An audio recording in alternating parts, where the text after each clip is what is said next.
నా పేరు తెలుసా అమ్మా? ఇక్కడ జరిగినటువంటి అంశం ఏంటంటే అమ్మా, మొత్తం ఈ తెలంగాణ రాష్ట్రంలో ఇప్పుడు మీరుంటున్నటువంటి వినోబాబా నగర్ ఉంది కదా, అది ఎంత 31 ఎకరాల?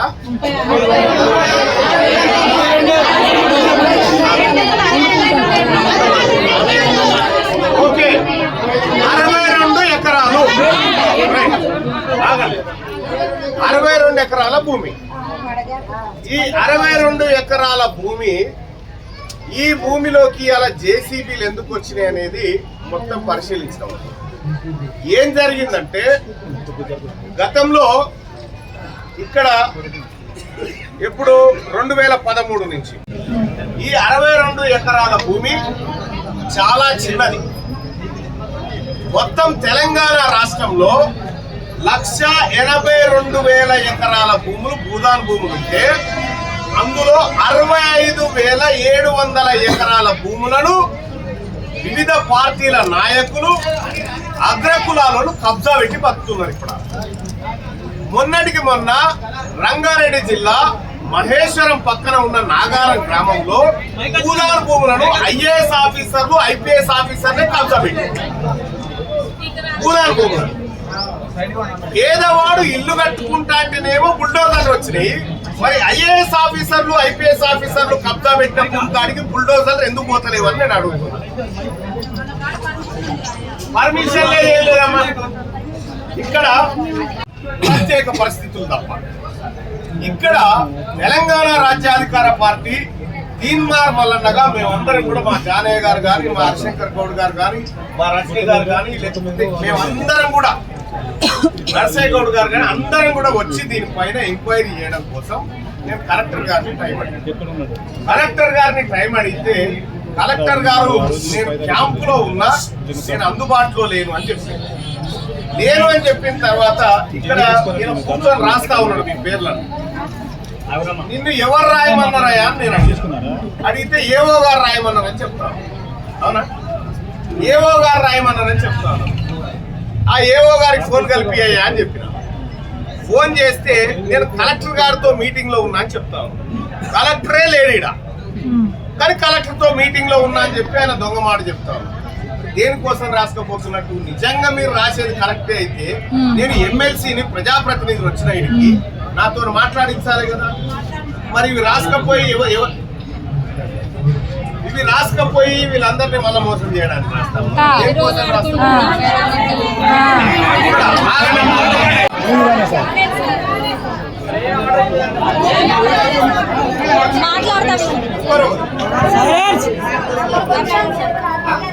ఇవ్వలేదు, మాకు ఎవ్వరు ఇన్ఫర్మేషన్ ఇవ్వకుండానే వచ్చి పొద్దున తెల్లారి గట్లనే కూలగొట్టింది సార్. తహసీల్దారు మీకు ఎటువంటి నోటీస్ ఇవ్వలేదు కదా. అయితే ఇది భారత ప్రభుత్వ చట్టానికి వ్యతిరేకం. అట్లా కూలగొట్టడం ఏ భూమినైనా ప్రభుత్వము తీసుకోవాలనుకున్నా, లేదంటే ప్రభుత్వం తన పరిధిలోకి తెచ్చుకోవాలనుకున్నా ఆ భూమిపై ఆధారపడ్డటువంటి వాళ్ళు లేదా అక్కడ ఉన్నటువంటి వాళ్లకు నోటీస్ సర్వ్ చేసిన తర్వాత కూల్చాలనేది నిబంధన. ఆ నిబంధనను ఇక్కడ ఉన్నటువంటి అధికారులు ఉల్లంఘించారు.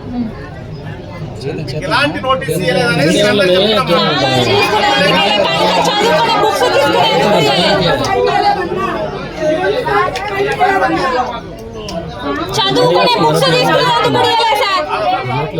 నేనేమంటున్నా, నేను కొంతమంది నివాసాలు ఏర్పాటు చేసుకొని అక్కడ బతుకుతున్నటువంటి క్రమంలో కొంతమంది అక్కడ మాకు సౌకర్యాలు కావాలి, మాకు నీటి వసతి కావాలి, కరెంటు వసతి కావాలని చెప్పి కొంతమంది కోర్టును ఆశ్రయించినారు.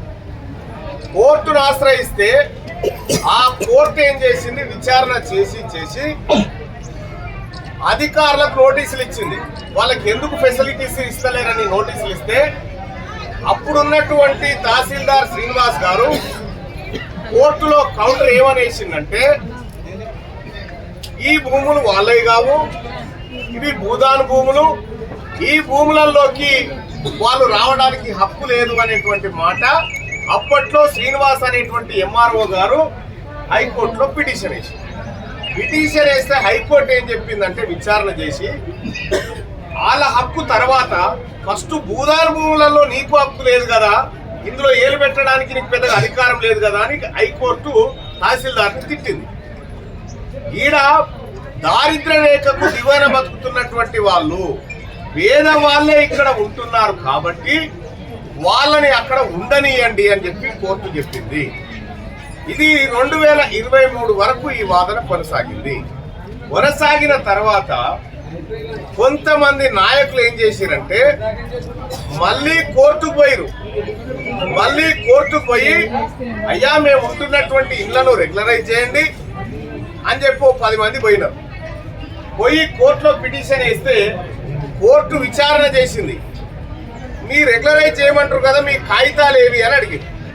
మీ కాగితాలు ఏవని అడిగితే ఆ కోర్టు ముంగట ఈ 10 మంది కాగితాలు పెడితే ఈ కాగితాలు అన్ని భూదాన్ బోర్డులో ఉన్నటువంటి రాజేందర్ రెడ్డి అనేటువంటి ఒక వ్యక్తి, ఆ తర్వాత ఇక్కడ ఉన్నటువంటి ఒక 3-4 వ్యక్తులు ముఠాగా ఏర్పడి దొంగ కాగితాలు సృష్టించి పేదవాళ్లకు ఇండ్ల జాగాలు అమ్మిరు అనేది అక్కడ తేలిన తర్వాత కోర్టును రెక్టిఫై చేసింది. ఏమని, అయ్యా పేదవాళ్ళు ఉంటున్నారు కదా అంటే 2020 ఒక ఉపాయం.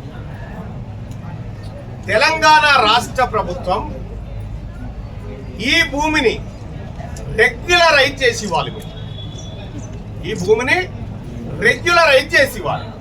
రెగ్యులరైజ్ ఎట్లా చేస్తారు అని అంటే, ఎల్బీ నగర్ ఉందమ్మా, హైదరాబాద్ లో ఎల్బీ నగర్ దగ్గర ఇప్పుడు పోయి చూడండి, కేసీఆర్ నగర్ అని ఒక కాలనీ ఉంది.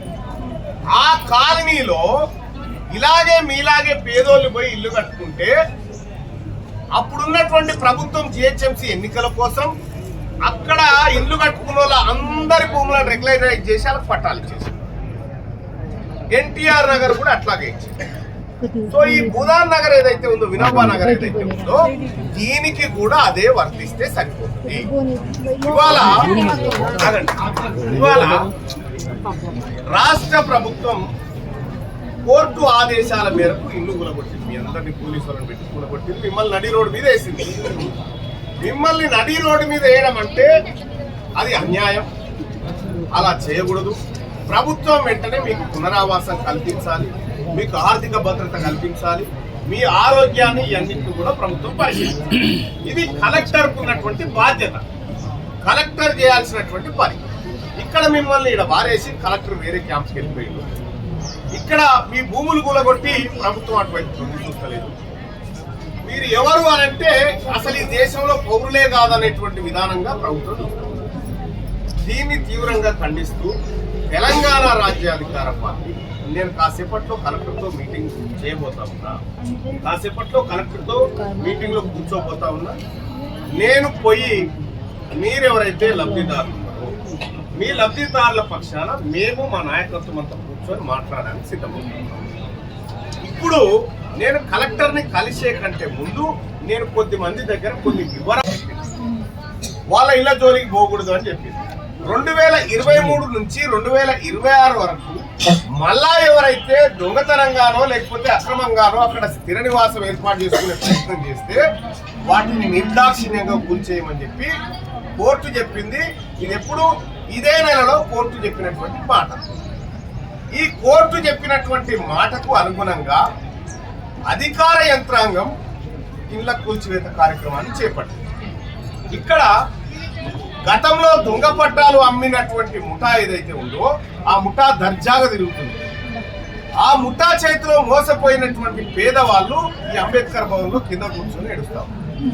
ఇక్కడ జరిగినటువంటి అంశం ఏంటంటే, మరి ఆ భూమి పైన పేదవాళ్ళకు హక్కు లేదా అంటే బరాబర్ ఉంది హక్కు. బరాబర్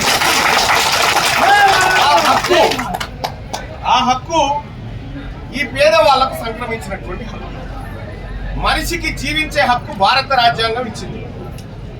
ఆర్టికల్ 21 ద్వారా మనుషులు జీవించే హక్కు ఇచ్చింది. అది 22A లిస్ట్ అంటే ప్రొహిబిటెడ్ లో పెట్టినారు. ఎవరు కాకూడదు. మరి ఒక్కరొక్కరే చెప్పాలి తల్లి, నేను అడిగింది ఒక్కరొక్కరే చెప్పండి దయచేసి. అందరూ అరవకండి, అందరిని అడుగుతా. ఒక్కరు తల్లి. అమ్మ నీకుంది కదా, ఏం పేరు తల్లి నీ పేరు? భద్రమ్మ. భద్రమ్మ నువ్వు ఏ రోజు కొనుక్కున్నావు అక్కడ ల్యాండ్? 2014లో కొనుక్కున్న కాగితం ఒకసారి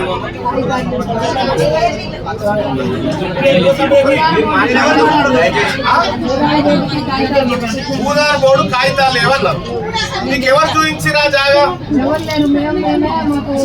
కిరాయిలు కట్టలేక పలాకాడ భూదాన బోర్డు ఉందని ఒకరికొకరికి సహాయపడి మేమే పోయి తలా 10 రూపాయలు వేసి బోర్ వేసుకొని నీళ్లు పెట్టుకుంటుంది సార్. అది సోలార్